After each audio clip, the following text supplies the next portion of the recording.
you guys later. Thanks a lot.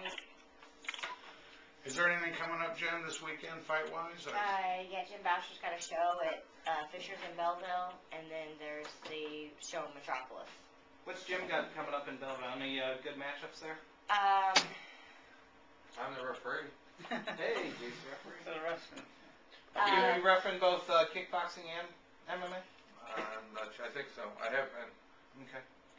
They do, we're working on either Little Steve, Dietrich, or Johans fighting on that card against a guy out of Boyd's camp, Jeff Cratchney.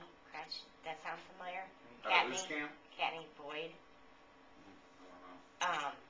But one of the other guys from Burgers, the 125, Dan O'Connor, he's fighting Josh Lohman on that fight card. Okay. Come out and support. I like watching Yeah. Josh Lohman fight. A lot of He's an FCR exciting fighter. guys, quite a few Illinois guys. TKO guys? And Yeah. Any War Room guys? No War Room guys. How many MMA fights has he got lined up? There, as of today, 13 MMA, Oh, good for and him. I think 2 K1 Muay. Because he's usually the opposite. It's But- usually 13 K1 or boxing. And It's more MMA this time. No, I so. think that's going to be an improved show, and it's a good venue. You can Yeah. see the. Oh it's a yeah, good yeah. venue for watching When fights. Man Up used to have theirs there all the time. Now, are they moving to a cage yet, or are they still doing the ring? I'm not sure. It's I time haven't for them to move. I wish they would move to a cage. That's I takes it agree. out of They you. need to quit doing I'm worn MMA out by right the other night referee knows because they're always falling out. It's the only time I have to do that. Yeah. It's the last ring that I still work. Yeah, well, they've been Oh, doing yeah. shows for 20 years out there, you know, and it was kickboxing for a long time, and, you know, some things are slower to change, but, and I know there's a lot of other shows coming up around the 5th. I know, we've got the big one, Cage Championships.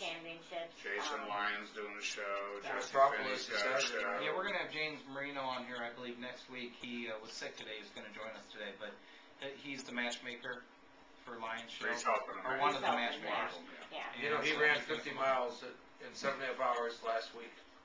I believe He it. was at an event up in Madison. Was it a week or two? 10 days ago? That man's got an unbelievable 50 body. miles, 7.5 hours. It was like freezing. I was Yeah. talking to him, 11:30, 12 o'clock Friday night after your show, and I said, yeah, I'll be up at 10 o'clock, I'll be training tomorrow. He's like, I'll have 18 miles in by then. Yeah, he's crazy. He came over to our house.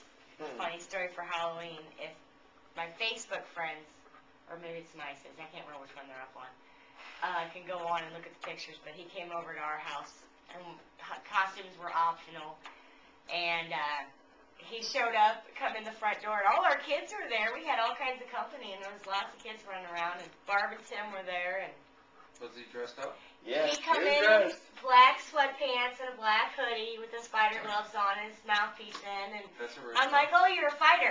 And he's like, no. So he takes his sweatshirt and his pants off.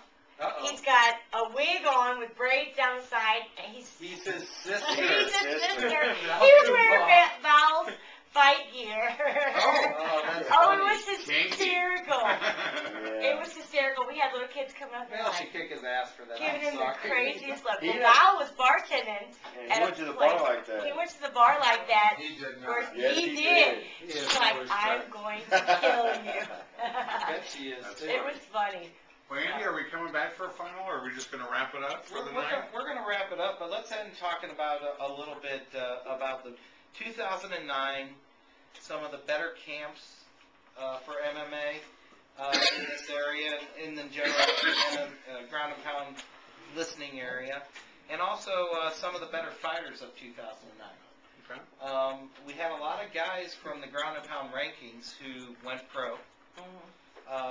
Amongst those, I guess, Josh Sampo, who just went pro this past weekend, Right. definitely has to rank amongst one of the better fighters of 2009. He won his first pro fight, too. And he won his first pro fight, I heard, very, Very first round, yeah. tap out.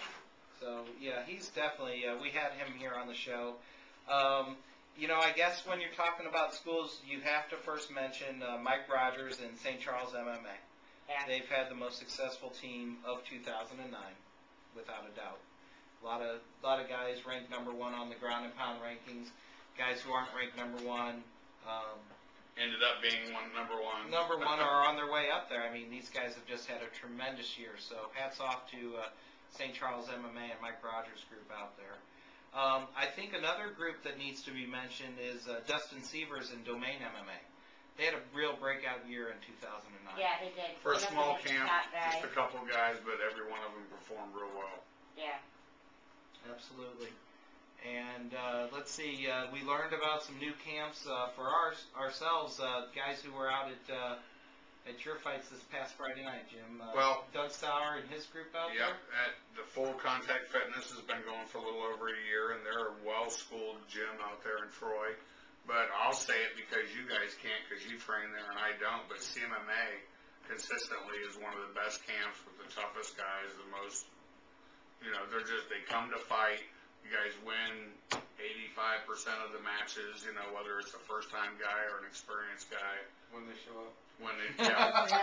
Ouch. They Well, let's just real quick, going back to Sudden Impact 8, and we'll get back onto good promoters and good fighters, but who's the kid from CMMA who fought, just lets his hands go? He's the one Ray who... Grindstaff.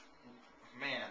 That's his second or third fight, and that kid's I a think it's his buzzsaw. third fight. He's now Third. 3-0. The He gets buzzsaw. in there, and he lets his hands go, and he's good at it. He just hits his opponent. Listen, we all all the talk time. about strikers. We talk about you have to commit. If you're going to strike, you have to commit to your move. That kid is fearless, and he commits to his He strikes. certainly does. And that's something that you can teach, but it's very hard to do to get guys to really commit. And that He kid commits. He commits, and it's working for him. Yeah. Now you can get caught like that. If you throw a lot of input, or you got a lot of output of punches that you're throwing and strikes, and you can get caught. But more times than not, on this level, you're not going to get caught because the other guy's going to hesitate a little bit, and he's Well, going they thought it was a bad stop, and I don't think so. It was so quick. It wasn't a great He stop. dropped but it down, wasn't and a bad it was stop. but who would have expected the guy to recover that quickly? No, He did. went down hard, And he was It getting was hit a a fast lot. knockout. and he was coming. He was going to beat him up some more. It I wasn't think- though it was back and forth before that. No. He just kept getting worse. Right. And so it wasn't a bad stop. I agree. No, with it was you. a good stop. The referee's only got a 10